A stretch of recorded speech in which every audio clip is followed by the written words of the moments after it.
En el año 1837, el Reino de España vivía una época de cambios y tensiones. La reina Isabel II gobernaba en medio de intrigas políticas, alianzas forzadas y luchas por el poder entre las grandes casas nobiliarias. En ese escenario de esplendor, traición y secretos, nació una historia que desafiaría no solo las convenciones sociales, sino también el destino de dos corazones destinados a encontrarse entre la guerra y la pasión. Una historia tejida entre Castilla y Navarra, entre un joven duque y una dama que ansiaba libertad, entre el deber y el amor más inesperado. Bienvenidos a Versos de un Romance, un canal donde revivimos amores épicos, escenarios de época y pasiones que trascienden el tiempo.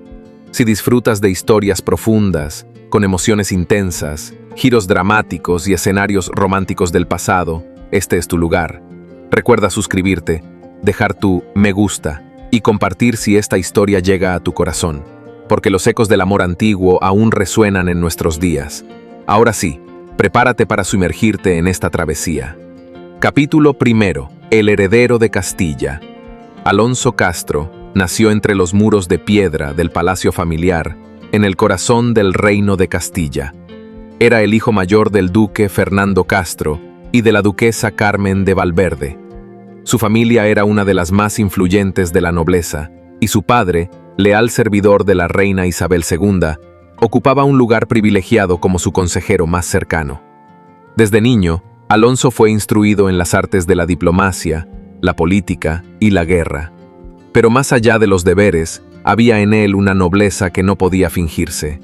Alto, de complexión fuerte, piel clara, cabello castaño y mirada firme, era admirado por su porte, pero más aún por su bondad. En los mercados de Castilla, la gente lo saludaba con respeto, pues no era raro verlo ayudando a los campesinos, hablando con soldados rasos o interesándose por las historias del pueblo.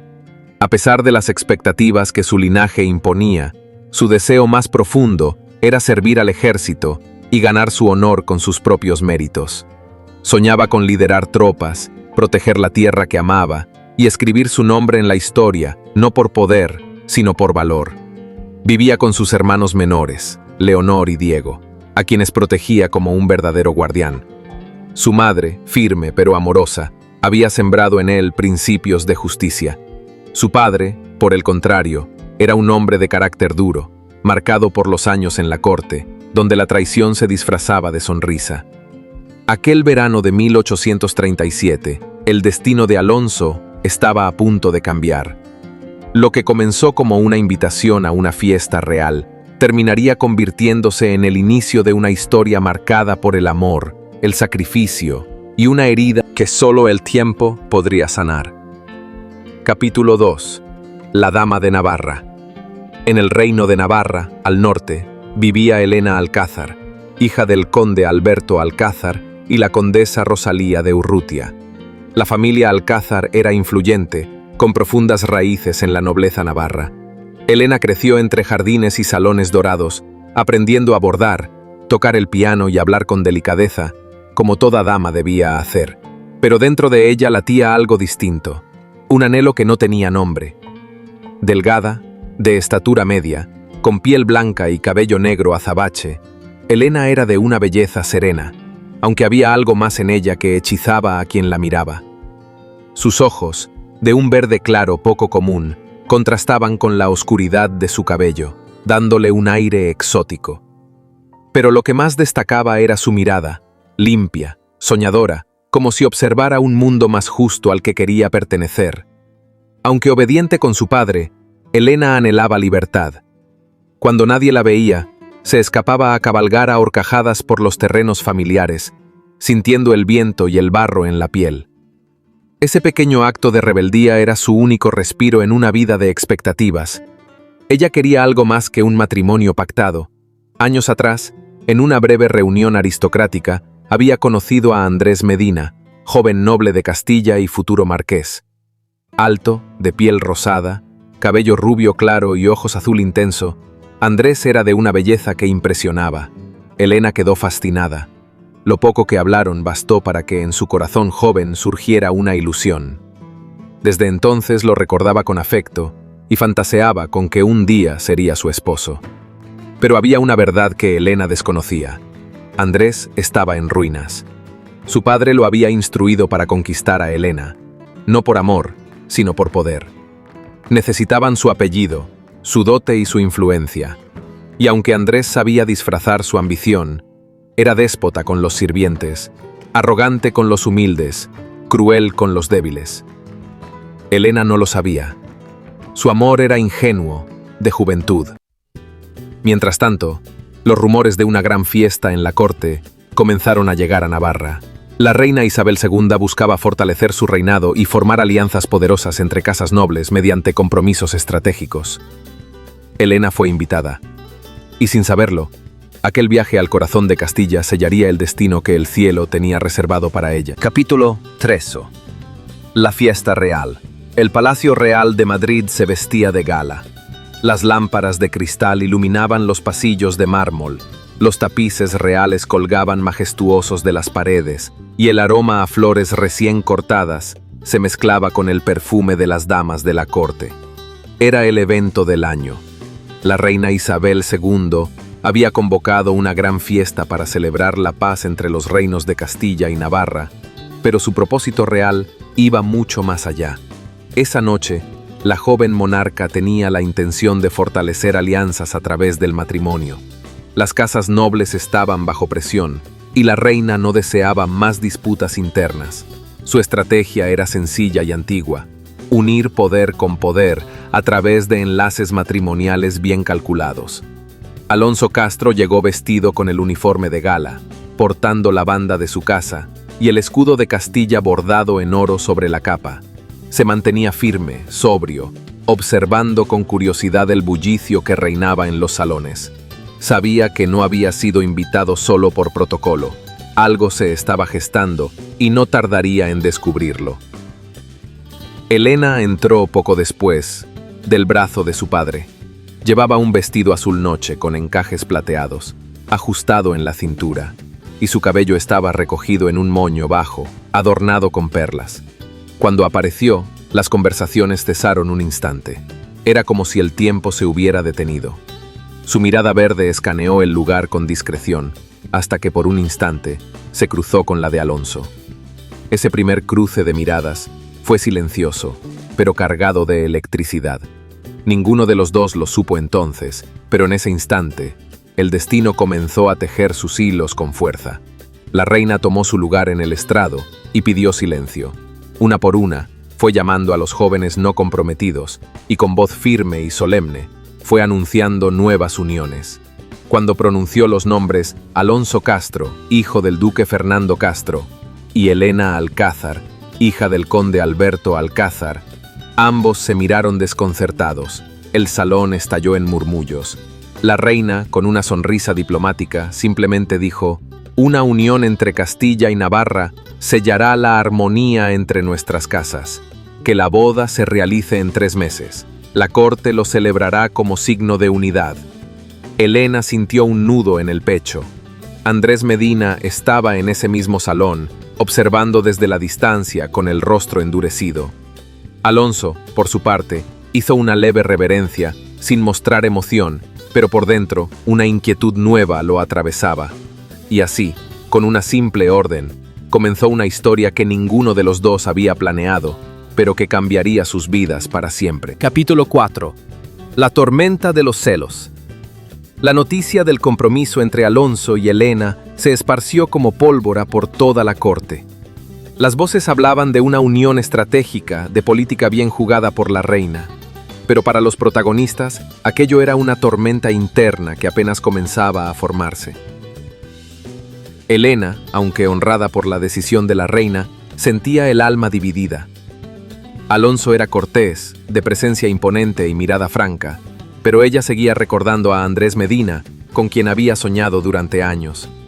No podía comprender cómo un corazón podía sentirse tironeado entre el deber y la nostalgia de un amor que en realidad apenas había conocido.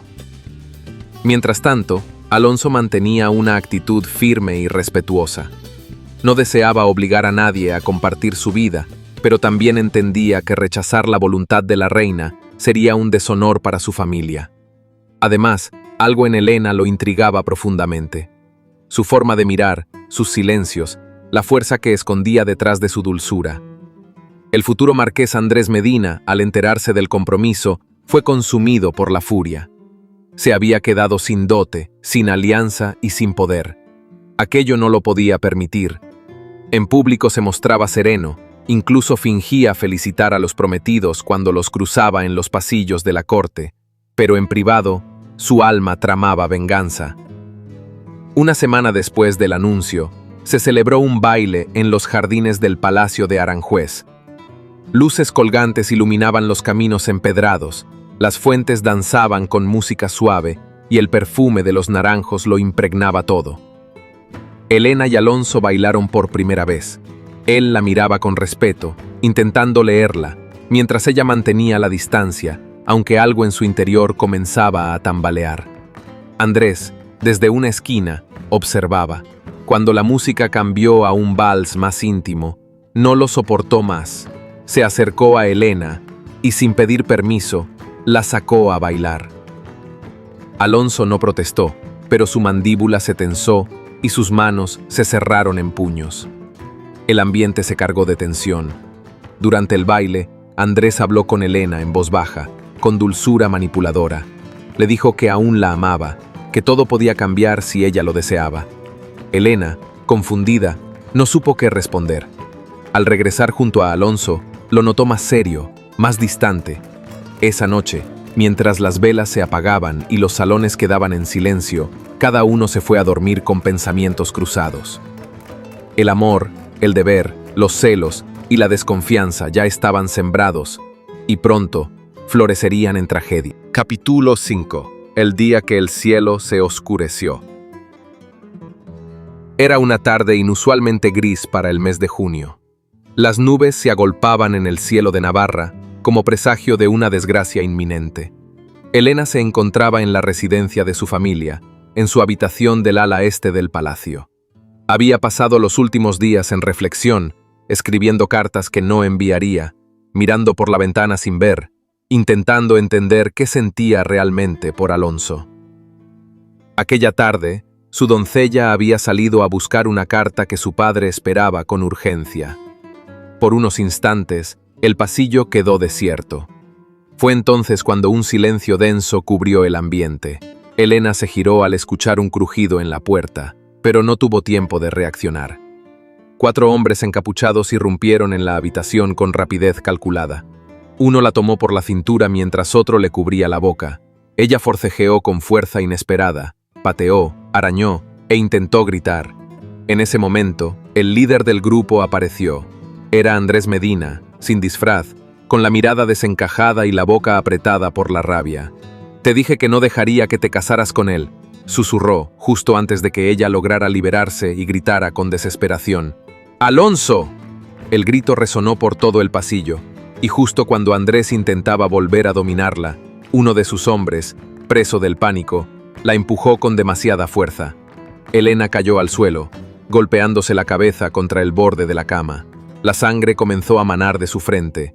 Andrés, alterado, ordenó a sus hombres que la levantaran y la llevaran en un carruaje oculto fuera de la propiedad.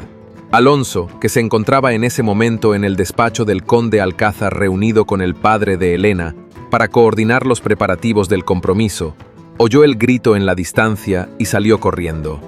La doncella llegó jadeando segundos después, alertando que la señorita había sido secuestrada. La noche cayó con premura.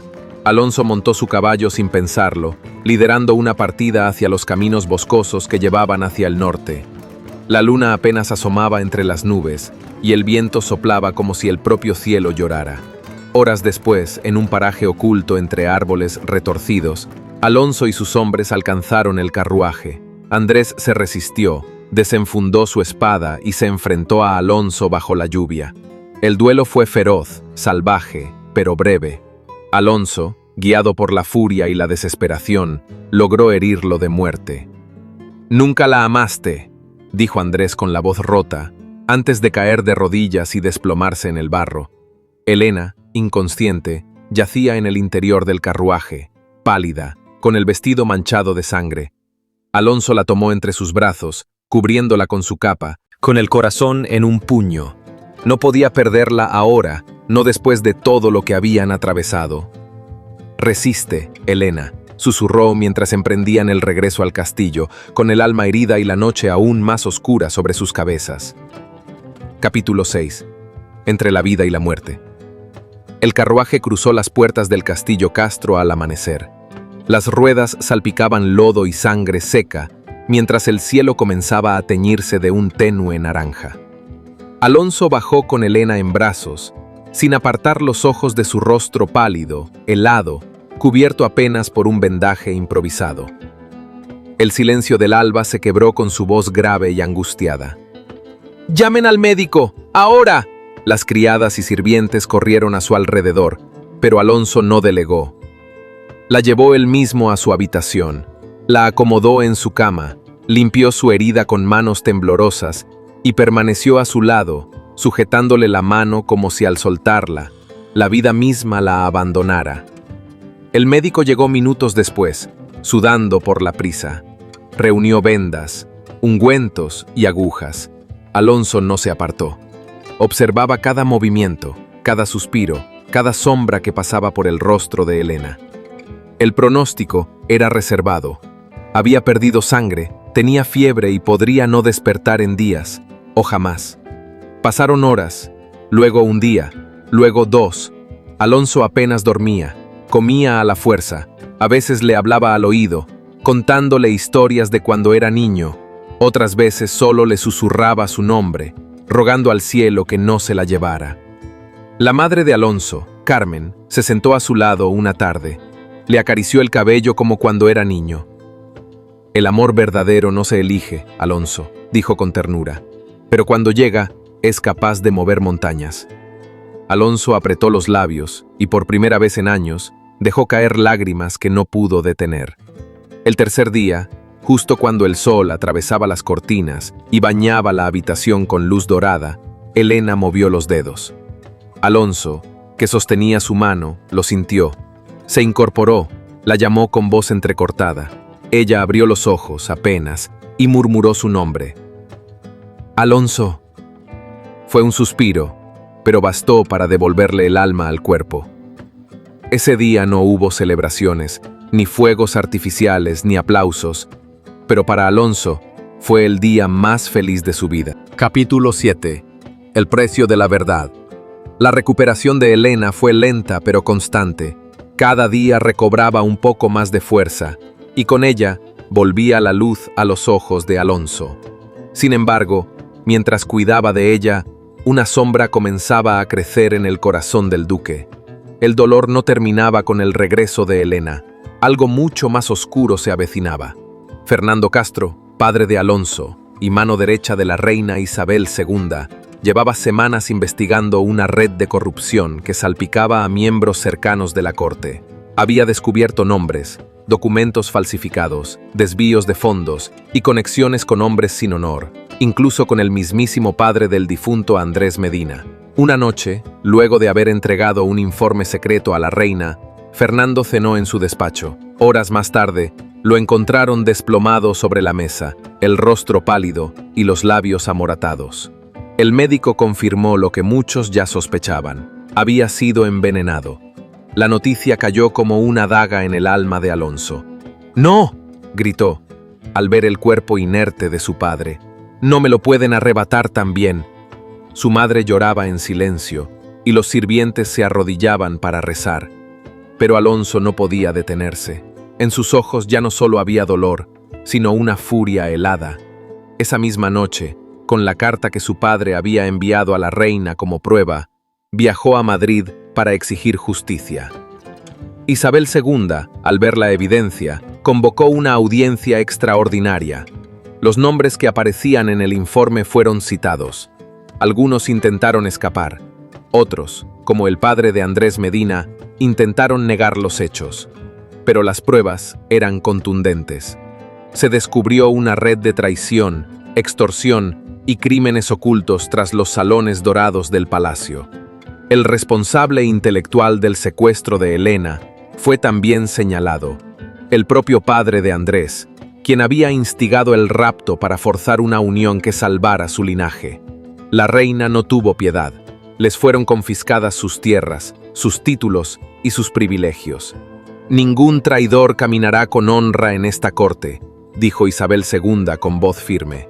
Alonso volvió al castillo con la frente alta, pero el alma herida. Había hecho justicia, sí, pero a un precio que nadie debería pagar. Helena lo recibió en los jardines, aún débil, pero en pie. Sin decir palabra, lo abrazó con fuerza. Por primera vez, el silencio no fue incómodo. Fue el refugio que ambos necesitaban, porque sabían que la tormenta había pasado, pero también que aún quedaba vida por vivir. Capítulo 8. Un amor más fuerte que el destino. Pasaron semanas desde la caída de los Medina y la muerte del duque Fernando.